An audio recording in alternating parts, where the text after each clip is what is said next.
garbage if it's new and there's a charisma around it. Garbage is probably the wrong word, but one of the reasons why South by Southwest does so well is we are very much in tune with what is going on out there. The people who book our music festival, there are 10 people or so who work there. We have 100 people listening to the tapes that we receive. These tapes get listened to, they're not tapes anymore, they're MP3 downloads. They get listened to twice by people. Every single band. We get 12,000 submissions and every one of them gets listened to twice. We actually do a lot of the A&R work for a lot of the people who come to our show. Because of that, we actually have a reputation of being a quality event. People know that when they come to our event, they're actually going to see something really worthwhile. I mean, you know, it's not that difficult. It's a question of mathematics. If you go through 2,000 bands, you're probably going to see somebody who's pretty good. Give us an idea of numbers of how many people are coming to... Okay, we have 30,000 registered delegates, industry professionals. We have a general public of about 100,000. But one thing I would say about our event, which I think is fundamentally important, we have something like 4,900 journalists coming to South by Southwest. We have 300 TV stations who are there. For people who are savvy about how to use the media, it is an incredible way to actually launch a band or launch a film or launch a book. You have to know how to work the media. And this is something that it amazes me how many people don't know this. As an indication of some people who do know it is a couple of years ago when you had the American elections going on, you know, Obama, Hillary Clinton, Schwarzenegger, all these people came into town just before South by Southwest started because they knew the media was there. And I think this is one thing which is very important, whether you're a book publisher or writer or a musician or filmmaker, is knowing how to use the media. And that in itself is an absolute art form, which I don't even pretend to know either. I know people who've invited the best journalists to come to a reception, not one of them shows up. They become very precious in their own right. So, working the media in an extent has to do with personality, wouldn't it? You know, the personality of the artist. You know, would you say? No.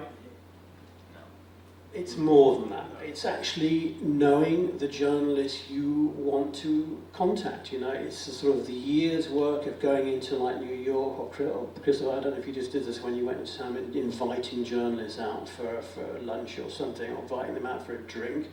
It's like working all year on building up your media relationships. It's a relationship business, yeah.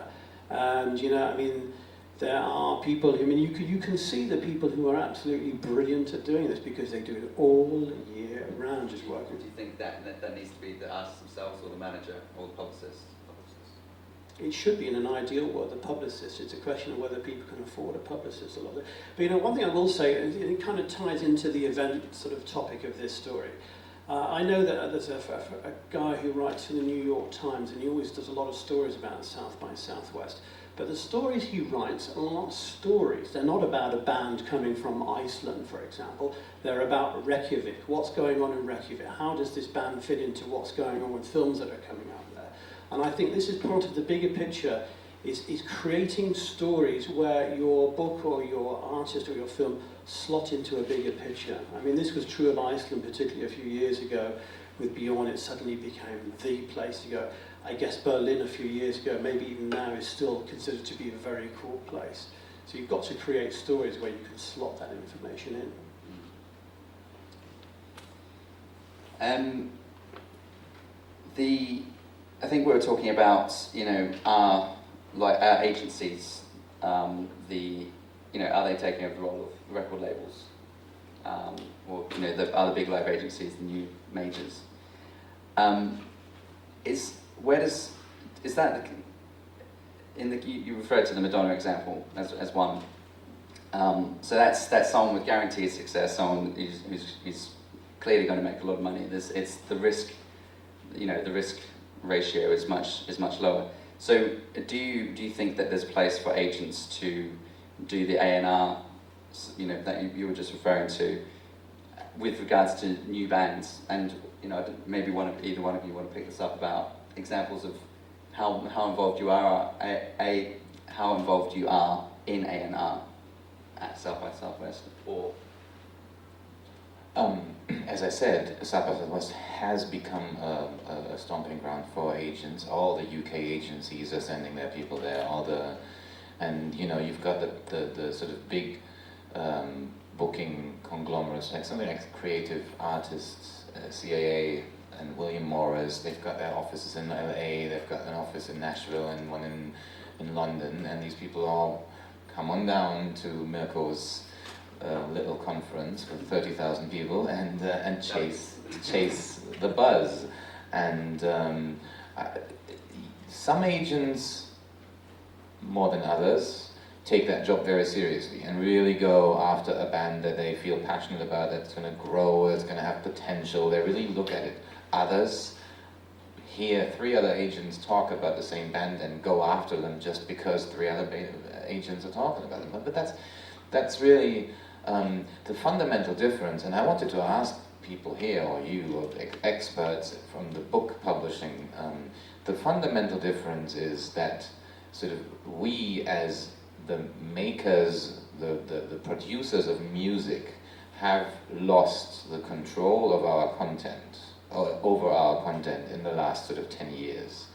And the agents still have that, booking agents still have that control, because, I mean, you know, if you book a concert, you expect to sell tickets, and can't be downloaded, the concert experience.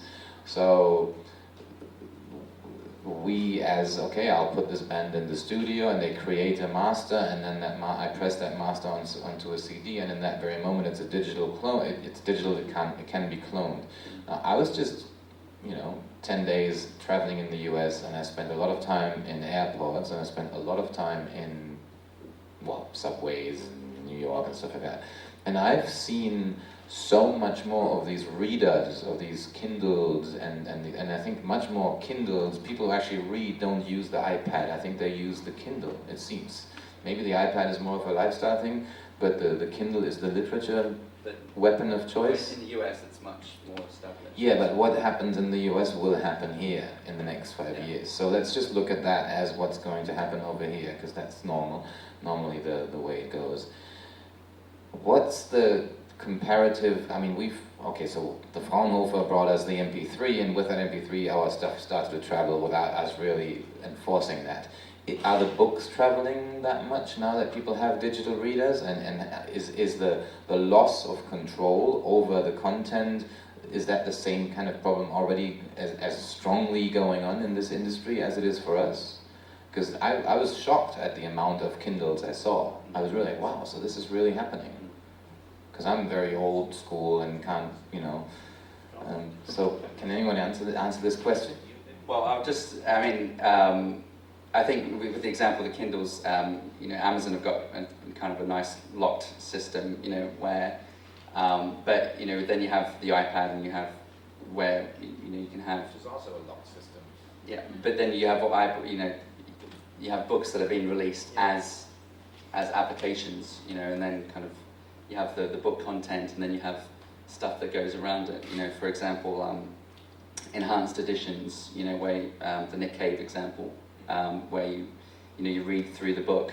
It's an app. You read through it, and then an endpoint. If you want to hear Nick do the reading, then you press it. So I think that's something that I think, and certainly it'd be good to sort of open it up to the room and see. There's plenty of opinions and ideas about the area, and it's something that everyone is talking about. How do we prevent that loss of control of content, and more importantly, how do we add value? How do we add? Embrace. Yeah. And we didn't embrace it. Our industry was like, oh my God, we're losing it. Yeah. I think the music industry is always brought up as an example. We don't want to go down that path. For example. Exactly. Yeah. And so, I mean, I think my opinion is that I think there is a lot of proactive. There's a lot of proactive thinking to prevent. Or not prevent, but to sort of, to take advantage, to see it as an opportunity, and to add value, and to do those things like, what can we do with a book, and how can we make it, it's, there was a CEO of a company in London a few days ago who was saying that publishers, publishers are not just battling against. We're sort of fighting for the attention of consumers of all levels of content and publishers. It's not just about books, and it's about this whole amalgamation, which I suppose is the big point and the big picture of the whole Storydrive idea, is that there's the sort of the lines are merging, you know, everything's sort of coming together. But yeah. You know, bringing back to the thing about events, okay, I think one thing which people need to focus on is the whole social media thing. Not because it's anything particularly new. Social media for me is just communities that have just been speeded up because of technology. But the really important thing is what social media networks are, and it's this thing about communities. If you are a musician who plays in an independent group, for example, you are catering to a particular community. Whether you set out to do that or not is irrelevant. You actually end up having your community of people. That community will probably buy a certain type of clothes, eat a certain type of food, watch a certain type of television, a certain type of travel, and so on. And I personally think, and this is really a South by Southwest sort of experience, is you've got to know who your community is. And you've got to know, how do I relate to other people in that community who, for example, are not authors, who are not musicians, but who have similar interests to me? Because those are going to be the people who buy your music, buy your books, watch your films. And that, I think, is a very important thing where it comes back to events. For example, if I was writing a book on gardening, I would have a gardening event where I would travel it around the country and have people come into it. But I'd also invite musicians to come and play at my event. I'd invite cooks to come and cook at it, and so on and so on. Okay, I think that, I know we're getting towards the end of the session, I think, so I think it would be good to just see if anyone from the audience would like to, would like to chime in, either with a comment or a question. Perhaps, maybe talking about, this community factor, and I think that, I think there's been some, there's quite a lot of sort of research coming out that's showing that one of the most significant purchasing prompts for book buyers is recommendations, and so so that's one half of that is the bookstore, the role of the bookstore. You go into a bookstore, you don't know what you want, so you speak to the bookseller and they point you towards some novels. But the other part of that is the social networking, is people that are posting, that put a post out and say, wow, just read this amazing book.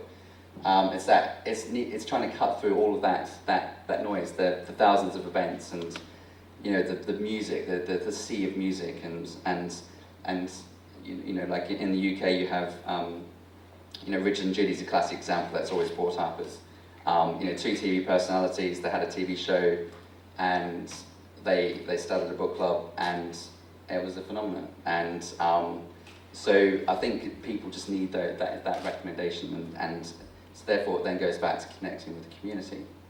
So does anyone want to throw something onto that? I was just going to add to that, which is tools have changed. I said Jeff Jarvis gave an example, which was on Twitter specifically, and based on a new film coming out, they did some research in the States, and they monitored how many people were posting and obviously commenting, and they could judge with sort of about a 95% accuracy which film would be a success based on how much chatter was going on Twitter about it, which I think, that shows that you can monitor these things, but also obviously it has a relationship with books as well. I mean, Twitter specifically, the book industry used very, very heavily and very well, I think. And I think that will only grow. But I think you're right, the basis of that is, the potential of creating a community and then engaging with them, which I think is the key point. There's another side of that. The US TV studios, they actually, when they make pilots of, say, comedy shows, they put it out on YouTube, and they monitor the response onto the pilots to actually decide whether or not they're going to actually go and make a TV program. And that's